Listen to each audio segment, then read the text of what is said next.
Hello everybody, welcome back to Cinema Savvy. It is myself, George, bringing you a brand new review. And today I'm going to be reviewing Ghostbusters Frozen Empire, which is now out in cinemas worldwide. I have seen the film today and I'm going to give some spoiler-free thoughts, and I'm just going to open actually first of all. This is the first upload in quite a few weeks. There's not much that's been out. There are two other films that have been out and I didn't want to review them because I really didn't like them, and it feels like I've been away for a while. We of course did the Oscars live stream. We've got a lovely new intro. We've got a new Best Picture winner on that introduction, as well as the highest grossing film of the year. So Oppenheimer and June get to stick around for a little bit longer until a few more updates happen. So if you're curious about the intro, that's why they're there. But as I say, I am here to talk about Ghostbusters Frozen Empire, and I'm going to kind of begin giving my background of this. Now, you might remember a few years ago, if you followed the channel, you might look at this thumbnail design and think that's a really weird thumbnail design. Why is it like this? We did the Ghostbusters series before Afterlife came out. We reviewed, I think, the first two films, Afterlife as it came out, and of course then the sequel has now come out, and I'm going to stick with that sort of thumbnail trend. And I'm kind of curious if this is that, some more background aside from the channel, having done it before. My history of Ghostbusters is not that of normal people. I didn't grow up with the franchise. I have no nostalgia for it. I was a latecomer. I think for those reviews, it was the first time I saw Ghostbusters 2. I'd seen the first one once and I didn't like it that much, if I'm being really honest. And I really enjoyed Afterlife. I didn't go back and rewatch it. I probably should have, but I didn't. But it didn't affect my viewing of this today. And kind of heading into the new one, the later review, I didn't go to the press screening for this. This sounds really horrible. I had no anticipation of this film at all. I know it was delayed last year after the strikes. I know that it filmed, I think, the year before, or it had a very quick turner. If you think about it, the Afterlife came out in, I think, September 2021. So to have a film out 2.5 years later, and that's included an industry on strike, is quite a remarkable turnaround. And I think I was always in this back state that I always thought this is going to get delayed again. It will get delayed again. And it didn't, to their credit. The film is now out. It is the first big film out since June Part 2, I would say. Next week we've got Godzilla vs. Kong 2, A New Era sequel, whatever it's called, sorry. It feels weird getting back into the rhythm of talking to camera. It's been a while. And yeah, I had no thoughts heading into this. I was pessimistic. I didn't think the trailers looked particularly good. I wasn't sure, as I don't have that nostalgic connection to Ghostbusters. It was on my, I guess I'll watch it because it's a new release. I've not been to the cinema since, Driveway Dolls was not a pleasant thing to watch at the cinema. I just didn't like the film at all. Roadhouse is online, and I just thought, okay, I might as well go. It's a Friday night. I've been busy this week. Let's just go to the cinema. And the biggest shock came, first of all, was that my cinema, for some reason, opened at 7 o'clock tonight. So it only showed this one twice today. The screening was packed.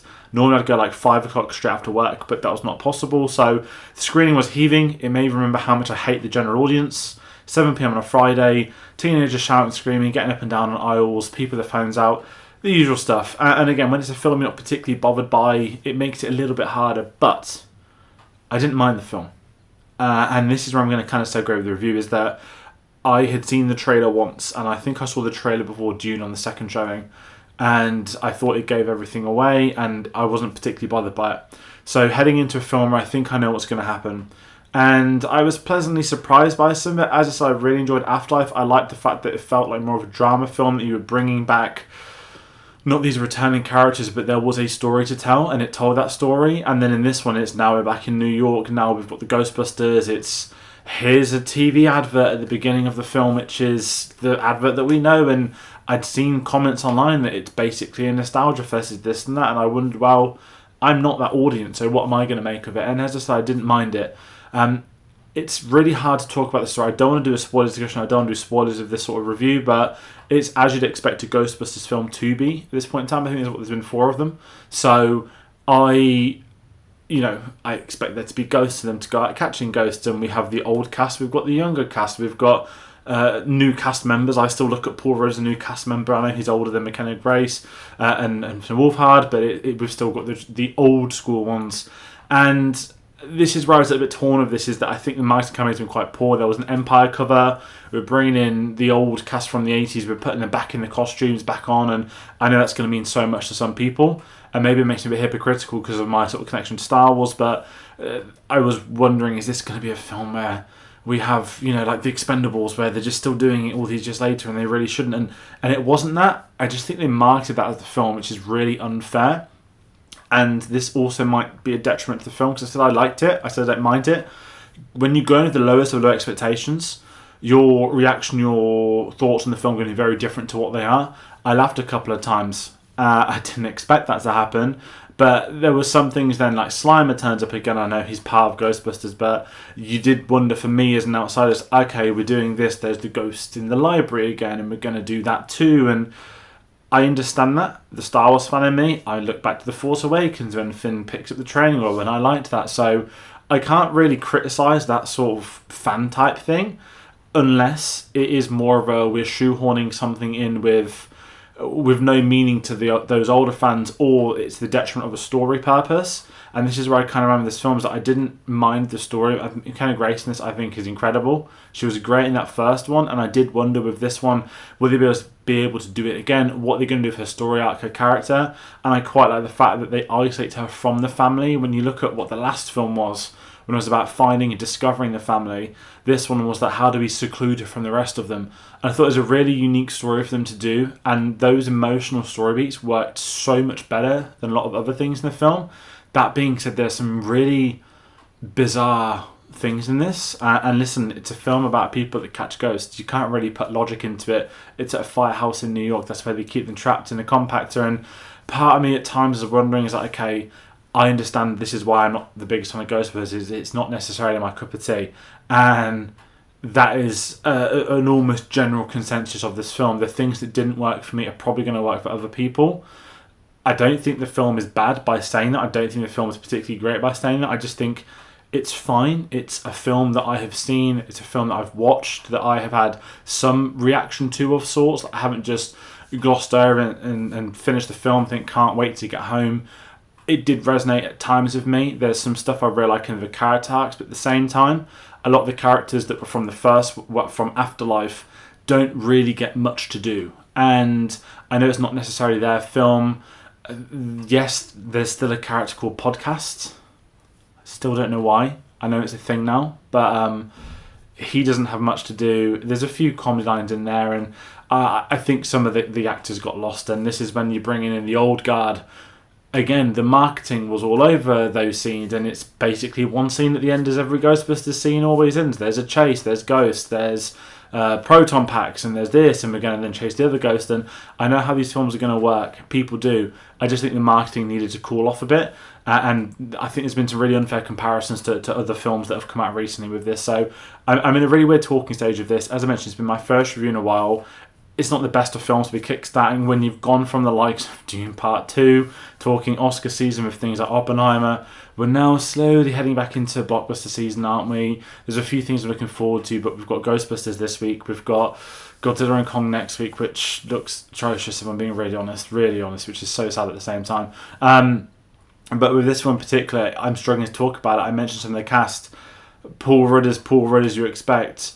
Film Wolfhard, McKenna, everyone feels almost typecast. And again, if it's going to work for Ghostbusters fans, are great. But there's parts of this where I'm sort of not necessarily tuning out, but I'm like, if I'm not liking the story, and there's some things that are wild. One thing in particular, which I'd imagine, I don't know what the Ghostbusters fandom is like, but there will be some backlash to a character and something they do, maybe, or it'll go the opposite way and people love it. I don't know. I don't have the knowledge of Ghostbusters to see how big an instant this is. It's just a weird one. I can't talk about the music. The soundtrack meant nothing. Can't tell you anything except the Ghostbusters theme. Everyone knows the Ghostbusters theme. One of the standout scenes is Paul Rudd having a great comedy moment with that too. But I just think it's a 1 hour 50 runtime. It doesn't feel like it's going too long, and then you get towards the end and it feels like maybe you could trim 5 minutes off. And I know this is this big thing, people don't like runtimes, things are too long. 1 hour 50 is fine, but when you think about how short some of the other films were, this one feels, and it's weirder once you get into the finale, it drags a bit more, especially when you get the introduction of the villain and of a supporting character in a really bonkers role. Not the Firestarter, that's the Prodigy song that's in my head. The Firemaster, for those that have seen it, I'm not going to spoil anything to do with that role. I don't know if it's marketed, I don't know if it's not. So the less you know, the better. But it's just something that maybe didn't click for me with that, and it feels like a very weird review doing this. I feel like I'm sort of waffling and just continuously going, maybe I am, and maybe it's time to call it a day. Maybe it's time to call the Ghostbusters franchise a day. I do not know.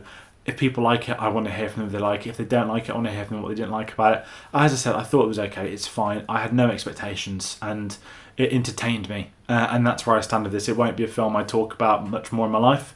It won't be a film that I think people won't have. And if you're looking at the scale of Ghostbusters films, again, I know I'm not the biggest fan. I really liked Afterlife. It's nowhere near as good as that for me. But it might do something for people that didn't like Afterlife. It might have took it more to its roots that people that are familiar with it might like it more. For me, it's not really my thing. I much prefer a good story told, which is what they did in the last one. And again, I've got very loose thoughts on the first two films back from the 80s. I don't have the knowledge. I haven't gone back to them. They're not my favourite types of films. So, you look at the cast, you look at the people involved, and I look at a lot of better things they've done in their careers. Not as a comparative point, but if I was to go and put something else on it, it's not Ghostbusters, unfortunately, for me. But I know it is that to so many other people. So I'm going to delightfully round out this review. Weird one to talk about. Do I recommend seeing it in the cinema? I think you know if you're going to be watching it in the cinema. If you haven't seen a Ghostbusters film, don't bother. But as I said, it was packed today. But was it packed because there were 2 screenings at my cinema tonight, or was it packed because a lot of people were going to go watch it irregardless? So I'm curious its opening weekend numbers. I haven't even looked to see how it's done, like on Rotten Tomatoes stuff. Like I'm completely phased out. There's been no reviews on the channel. It's been very quiet. I've not even been really doing film stuff at the moment.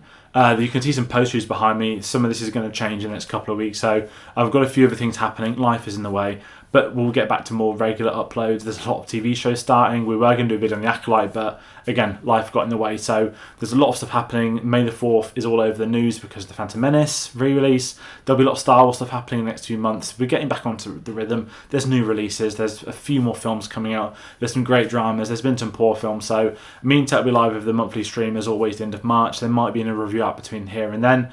There's a couple of other things we need to do. So any updates, go get us on social medias. Twitter, Facebook, Letterboxd, Instagram, linktree.com/cinemasavvy has links to all of those. But this is going to do it for today's review. Thank you all for watching, and we'll see you on the next one. Take care.